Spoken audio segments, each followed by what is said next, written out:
This is Khatt Chronicles, design stories from the Arab world. My name is Yasmine Taan, and I have with me today Sahar Khraibani, a writer, designer, and artist from Beirut. Sahar is currently based in New York. Her work appeared in Montez Press, the Brooklyn Rail, Magnum Foundation, The Poetry Project, Brown Book, Al-Hayya magazine, Bidayat magazine, and Hyperallergic, among many other publications. She is the recipient of the Creative Capital Andy Warhol Arts Writers Grant. She is also a 2024 MacDowell Fellow. Sahar currently teaches at the Communications Design Department at Pratt Institute. Although Sahar is a graphic designer, this podcast will focus on Sahar's writing about design. We are honored to host Sahar with us today. Hi, Sahar. Hi, Yasmine. Thank you so much for bringing me in and for this introduction. I'm really flattered to be here. Thank you. Thanks for being with us. So let's start with the first question. So when and why you decided to become a I'm going to call you a design critic, and when, when did you start to write rather than practice design? That's a great question. It's interesting because I do have a background as a designer. I was a practicing designer for a very long time. I still practiced here and there, not in a commercial setting at all, but I think everything I do goes hand in hand. Like, I teach graphic design and I write about design and I write about art. I've been interested in graphic all my life. When I was in high school, that was what I wanted to do. I wanted to study graphic design. And actually, it's really funny. I was thinking about this the other day in anticipation for this conversation. Of one of my first introductions to graphic design was actually Samandal comics. So Samandal comics started coming out when I was in high school, and I found like the first 3 issues, and I was just fascinated by this world of visual language, and that kind of led me to study graphic design, work as a graphic designer, an illustrator, and printmaker. Then, in all honesty, I've always wanted to write. That's always been something that I've been interested in. I've been an avid reader all my life. But after a certain point of practicing graphic design, I felt really burnt out of just being a graphic designer and the demands of that kind of career. And so I decided to take a step back, and I traveled to New York and I studied arts writing. So that's where really everything for me started to gel together and to make sense. And it opened up for me this world of possibility where I didn't have to be just a graphic designer, just a printmaker, just a writer.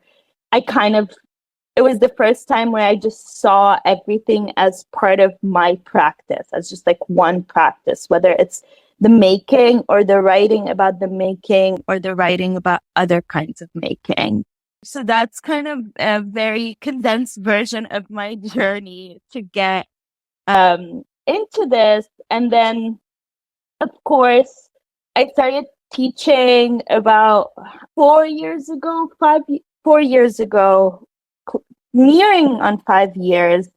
And that was a whole other, ballpark of exploration. I was teaching design writing at first, and now mostly I teach publication design and also thesis, so particularly focusing on specific projects. So yeah, writing is just such it sounds so cliche, but it really is my passion. I love language. I love working with language. I love the creativity and flexibility that it allows. And I really like thinking about design and language around design. And I think particularly being a designer from the Arab world, we are all collectively kind of working towards this history that we're making that doesn't necessarily exist in the same way that the Western design history has documentation. We like I was lucky to have been taught by Zena Maazdi, who really exposed us also to like a lot of like, local design. But besides that, it was like through having conversations with people like you, through the like work that you do, through the work that everyone else is doing right now. It's so important to put language to these outputs that we have. Definitely, yeah. Sahar, you've answered all my questions. I mean, the introductory question, you answered all the questions. No, I have tons of questions, and we barely have time to speak about all what you've been doing. So I want to go back. Maybe you can tell us more about. No, actually, I want to go back to the point where you mentioned that your first inspiration was comics, and it's interesting for me that it was comics, Samandal, the first comics journal that came out in the Arab region that somehow inspired your way of thinking about design and your writing. And it's just like I'm thinking about, comics that is a combination of illustrations and writing somehow, storytelling. Yeah, storytelling, exactly. So let's talk a bit about your writing. Your writing about design is not just writing about design, but it is provocative writing about design. It's somehow thought-provoking. I mean, I've been reading some of your writings, and I think there's something interesting in your approach or the angle that you use in your writing. I mean, I'm thinking about how can we think of art at a time like this? A piece that you've published in the Brooklyn Rail. I'm thinking about Sorry for the Dissonances, and then you speak about you mentioned war, and there's something very creative in your writing that I'd like you to speak about. I'm also thinking about the making and unmaking of memory. So writing about memory or writing from memory. Taking shape, that's another interesting. I mean, I'm going to stop here and then we'll continue about the other ones, because I'm also interested in you have a diverse way of writing, and you have diverse topics that you are somehow developing, but I'm particularly interested in your writing about the region, related to the region, to the Arab world, to the Arab countries, to Arab design, to design produced in Arab countries. So I'm thinking about the piece entitled Taking Shape, Abstraction from the Arab World, 1950s, 1980s, is a very really interesting piece that I would like to share with my students in some of the classes that I teach on history of art and design. There's also this piece on how photographers have captured war and unrest in Lebanon. You have really interesting pieces on photography that I went over. So the floor is yours. Tell us more about. Yeah, wow, thank you so much. It's I'm really honored that you're reading my work and you're thinking about it. I think it's when I'm in it and when I'm doing it, I don't think about it in like a bird's eye view kind of way. I think it's something that's always been. It was a struggle for a while, but now I really embrace it, and I really love that about my practice, is that I'm really I get bored very easily, and I need to be doing a lot of different things at the same time. Like that saying, master of all trades, jack of all trades, master of none. Recently I figured out what the rest of it is. What the rest of that saying thing is. It's jack of all trades, master of none, but still better than a master of one. So some people have and I admire them so much, this laser focus on one topic or one area of exploration. And I think that's so necessary and so important. And then I think people like me, maybe because I'm a particular generation where internet came to our lives when I was a teenager. So that was I lived as a teenager without that. And then it kind of like seeped in, and there's that culture of being exposed to so many things at the same time, which makes me only ever want to be like versatile in what I write about. So, as you said, I write about photography, I write about design, I write about designers, I write about artists, I write about history, history, I write poetry, like I write a lot of different things, and it all, like what I have in common with all of this is what is the underlying kind of thread in all of these is It's visual culture. Yes, it's visual culture. Exactly. It's visual culture. And also, like, I am from the Arab world. I was born and raised in Beirut. I lived the majority of my life in Beirut. So I have that very particular angle. And also, I think that, no matter how exposed the West is to Arab culture, I think they still have a particular way of thinking about it. So one thing that is so important to me that is a running thread through all of the things I write, all of my arguments, is that while I am writing predominantly about Arab artists and Arab visual culture, I am also trying to be very careful to give this work merit as work on its own, and not just, this is an Arab artist. Like, this is an artist. This is not a woman artist. This is an artist. And then we can go into the complexities of what makes the richness of the work. So when I'm writing about, for example, taking shape, Arab extraction, that was an exhibition from a couple of years ago, I really wanted to talk about the merit of the work itself, and not just that this is work made by Arab artists, even though that is super important. But I think what happens is when we bring these identity politics, they kind of overshadow the work. So I don't want to just write about artists as Arab artists. They are artists. They're allowed to be on the same kind of level as everyone else. And also there's that added element and richness of our culture, our visual culture, which is so overlooked, or was really overlooked for a very long time, of like so many traditions that have been started in our region, are not.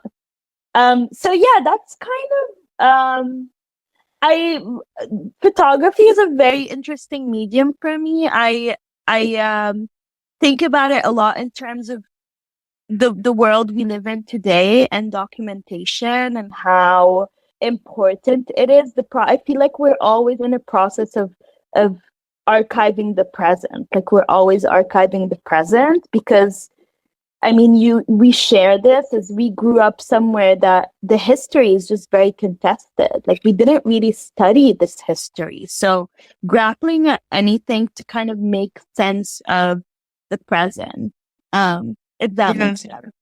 Yeah, I totally agree with you. And there are so many stories to tell through visual culture. Today I'm thinking in a class about, the history of design, or even the history of art. We can tell all these stories that are being told in a class about the history of Lebanon in the context of Lebanon, for example. And so, it makes the material more appealing to the students in a certain way. Yeah, now we're talking with an approach of pedagogical approach. But yeah, but I want to go back to your pieces. So perhaps, what would be a piece that you are most proud of? A piece that you've written? Whoa, that's a difficult one. I'm really proud of. There's two that are there's actually three pieces that are particularly close to my heart, I would say. Two of which you mentioned and one you didn't. The first one is Sorry for the Dissonances. That piece was just so important for me because I had FOMO's Trigger. So Trigger, the magazine that is for FOMO, the Museum of Photography, I think, in Amsterdam, reached out to me because of this book of photographs called Sorry for the War. And I just thought that that was such like immediately I was drawn to this book. Immediately I just connected with the language that was used. And then the photos of, so Peter, the photographer who took these photos, who's a Magnum photographer, had been like documenting the war and conflict in the Middle East and in the Balkans for 20 years. And he wrote this really moving essay at the end of the book that kind of, it was like his realizations about the role of the West in what happened in the Middle East. And it was just such, I think it was such a, it was just, to me, it was a really important work. And I really took a lot of time with that essay. It took about 6 months to write, and I was able to think a lot about this particular theory by a sociologist called Avery Gordon that talks about complex personhood. And it's this idea that, people are not just one thing. They're not just victims. They're not just like perpetrators. There's like a lot of different elements to it. So being able to bring in these thoughts into visual work and also talk about my personal experience of, being from the Middle East, being from Lebanon and living in the West now and kind of experiencing that like double pronged approach. So that piece was very important to me. Another piece is the Making and Unmaking of Memories that was published by Montes Press. I'm a big fan of Montes Press in general, and I was given a grant to write this piece, and I just had so much creative flexibility and freedom with it. Mm-hmm. And I think there was like a lot of honesty in that piece that I was able to write about. Like I was writing about my relationship to the Civil War, which is a no relationship because I was not born through the Civil War, but I kind of like inherited just like, through parental lineage, all of that. But also I was thinking about why I, for a very long time, really resisted doing any writing about war, any writing that would mention this relationship, because I was so repulsed by how tarnished our history had been by war.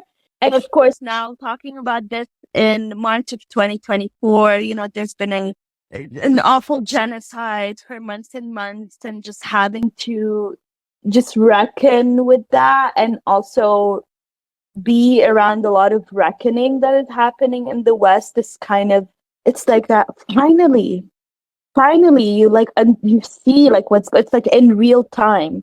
And then the third piece was published by Al-Hayya magazine, and that was very important to me because it was published in both English and Arabic.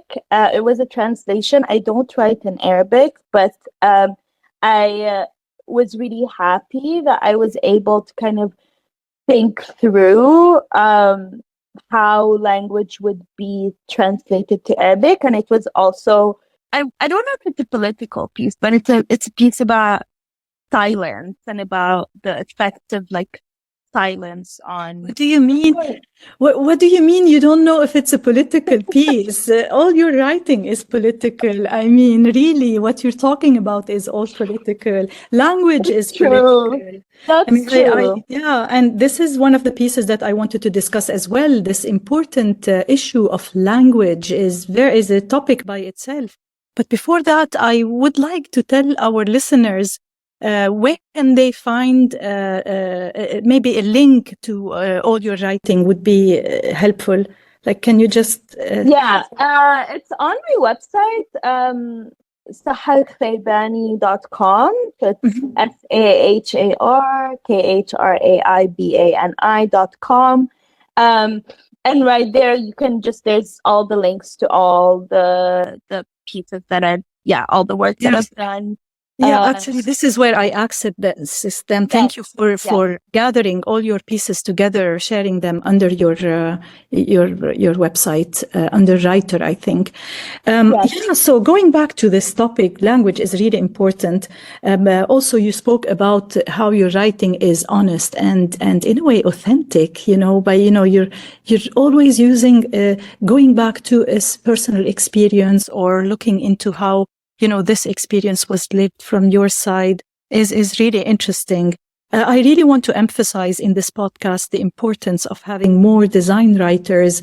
Sahar is a rare species. We need more of Sahar in this part of the world. We need design writing, really, and more particularly writing about the Arabic type, the design, the development of the design practice. So maybe you can tell us a bit more about this in your writing. I'm not sure. I haven't seen any piece on Arabic typography, but design, of course, and visual culture. Yes. So maybe you can tell us more about this. Yes. I haven't, the last really piece I wrote, which will be coming out in the book for the symposium that we had, I would say about a year and a half ago or 2 years ago, which was storytelling through design in the Arab world. And I wrote about 3 different designers and illustrators' work. So that was like a very direct writing about design. You mean the reflecting, recording? Yes, reflecting, recording. Yes. Yeah. Revealing, revealing, recording. So it's a project about female designers in the Arab region, emerging and established ones. Yes. Yeah, you have a very interesting piece. You've contributed with an interesting piece in this book that will come out sometimes next year. Yeah. Yeah, so keep an eye out for that. That will come out sometime in the next year. I'm currently actually working on a piece that is for an upcoming symposium as well. I don't know if I can share the information yet, but maybe I will when I have like everything finalized.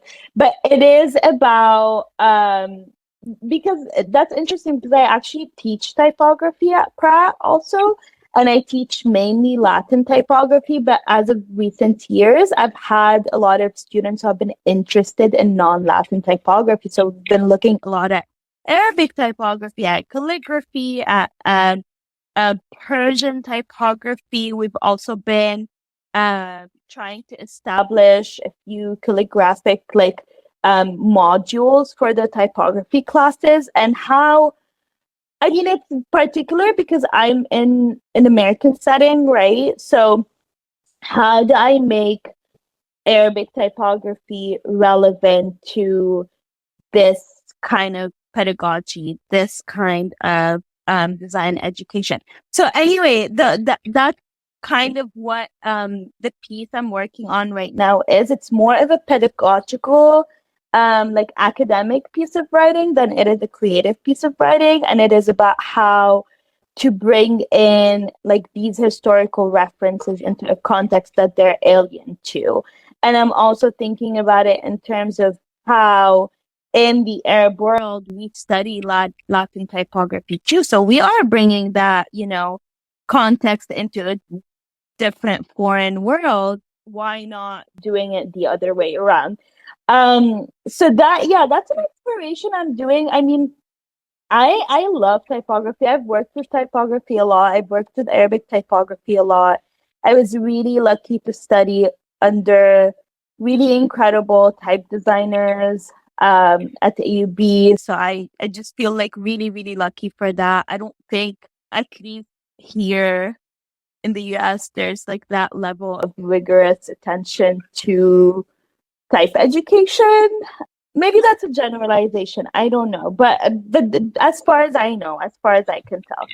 So yeah, I mean, if I'm writing particularly about typography or particularly about design and its formal qualities, it's mostly academic writing, and it's mostly in service of like that bigger argument of how do we integrate this history into the canon? How do we bring in? How do we like really decolonize design? And I know that this word decolonize is just such a buzzword now that everyone's using all the time, and it has completely lost its meaning. But like, how do we really do that if we are working in settings that are not Beirut or Cairo or, you know, like all these other places where we have like these hubs of graphic design in the Middle East? So yeah, it's a long-winded answer to your question. Yeah, no, it's also making me think that, you know, you are juggling too many things at the same time. So design production, design teaching, and the writing about design. How are you managing to balance working in, you know, these three different, like practice and academia, basically? Yeah. Yeah. So academia really feeds into my practice. It really is like kind of I think of it as like a playground where I have fun doing all these. I take a step back. I don't do the design work, but I'm exploring all these different ideas with my students as they're doing all these like exciting projects. So it's kind of like the thinking and the research and the writing and the teaching go hand in hand. Practice is a little different because I said this earlier, I have taken a step back from commercial practice of graphic design. So I don't do it, I don't work with clients. It's not like a servicing thing for me anymore. Not that I did enjoy that for a while, but it just didn't feel like the pace at which that industry moves is really too much for me. And right now, I mean, every time I say I still do design work, people ask me to do design work, and I don't want to. But the way I do design work is really focused on publications and DIY publications, like guerrilla publishing. So I mostly do projects for myself and mostly to be distributed around for specific things. So recently, for example, I worked on a publication, like it's just a small zine. It's meant to be distributed for free. It was like put around the city, and it was called Kill Switch, and it was about how to protect yourself online and how to maintain, how to like actually be safe online. And I think particularly right now, that was like a very important piece of work. I work on a lot of also publications with collectives, with anonymous collectives. So that's something that where we take the authorship out of it, but we're doing that design work. I've been working a lot on these kinds of disseminating information. And interestingly enough, actually, all of these are very type heavy and very type focused. So because it's about information and less about just like the aesthetic form of it. So that's how I've been practicing. I have to say, by removing the servicing aspect of it, like I make my income through teaching, right? That's my job. So I don't have to rely on being a graphic designer to make a living. And that has made it such a much more enjoyable experience where I can just make zines and publications, which really is where my passion lies. Like that's what I really want to work on mostly. It's publishing, writing, creating publications, disseminating them, giving people access to information in a way that is like easy, fast, accessible. I also recently got into creative coding, and I was taking a class with the School for Pool. I know it's that's a whole other language, and it's so difficult. And I took a 1 semester class at the School for Poetic Computation in New York. And so it's basically about making video with code, because I also work with video. And that was like incredible. If I had time, I would go back and learn more of that. But I don't have time, so I have to put that aside. But that's like my engagement with practice. That's what I've been doing in terms of like actually what I'm making is less connected to commercial and more connected to like as a supplement for the rest of my practice. But I have to acknowledge that that is like a really privileged position to be, because I get to teach, and you know, that I'm in an institution, so I have an income, I have a salary, you know, I don't have to freelance. So that is really a place of privilege that I'm very, very grateful for. So what would be a project, or what is it about your writing that you find most difficult? In the past 6 months or 5 months, since October, really, it's been really challenging to put words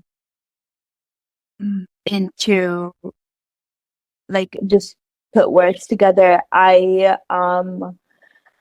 think it's a really excruciatingly difficult time to be an Arab right now. And in the past, I have had that like privilege and ability to like take a step back, always start from like a work of art or like a piece or something, and then respond to it. And in that response, be able to analyze or like synthesize something about our identity, our history, all of that. Like the closest thing I can think of this moment is just one piece I wrote in reaction to the August 4 explosion at the port, which was like a, you know, just a horrible, horrible time. An explosion in Beirut. Yes, in Beirut. So I wrote one piece that was just like an immediate response to that. I have found it really hard. I don't know if that's like the kind of challenge you're asking about, but that the past, like I found it really hard to be able to write in any way about visual art or culture right now. I will be able to at some point, but I just, like many, many, many, probably all of us, feel extremely just shattered by the amount of like violence that we're seeing, from videos to like images and words. And that's been really challenging. Like it's really challenging to be, I mean, kudos, some Arab writers have been incredible and have written such beautiful things, and also such like just like strong, powerful, shattering things. I'm finding it to be a challenge right now to be able to put language to use in this way. Yeah, so that's been a really big challenge. Thank you for mentioning this. I think this is, I've met many artists and designers with whom I had the same discussion. I think it is a collective way of living through the times that we live in. But I also, even though you're saying that you're not being able to write about it, I think you've put words in feelings that we have just now in this podcast, speaking about how we are doing it. I mean, I'm saying we, but you are doing it. But we're a lot of us are doing it in that way. But what you're doing is, I think you're doing it through your writing about design and art. That's, you know, you're in a way, this is in a way, I think, facilitating putting words on a piece of paper or on the screen, in somehow, you know, voicing your opinion, but through writing about design. And I think that's why it is important. What you do is important. Thank you. Any final word or thought that you would like to end this podcast? I don't feel like ending, but but in a way we should end it somewhere. Yeah, thank you so much for having me on. Any lasting words? I don't know. I think just I don't know. I would encourage everyone to like not be afraid to explore different things and not to feel like they have to stick to one thing. You know, I think capitalism makes it really hard for us because you have to have a job unless, you know, you come from generational wealth and that's different. But just, yeah, I think I think people are often scared to explore things outside of the realm of like design or design making or all of that because they think it would steer them into a different direction. But actually, every time I thought I was going in a different direction, I was actually just coming closer to being a designer. Like whether I'm teaching, even though I'm not, you know, being a designer, I'm not sitting in an office doing like design work. I'm a design. I'm still like that led me back to design. That led me back to visual culture. That led me back to like my history. Writing. I never thought I'd be writing about the things I write about, you know, but I get to write about design. I get to write about art. I get to write poetry if I want to, you know, so there are no rules. Like you make your own. And that's been really helpful for me to like always have in mind. Thank you so much, Sahar, Yeah. for this inspiring convetion. Thank And you, Yasmine. one last thing, don't stop writing about design. I won't. I promise I won't. Thank you. Thank you so much. Have a great rest of your day. Thank you, you too.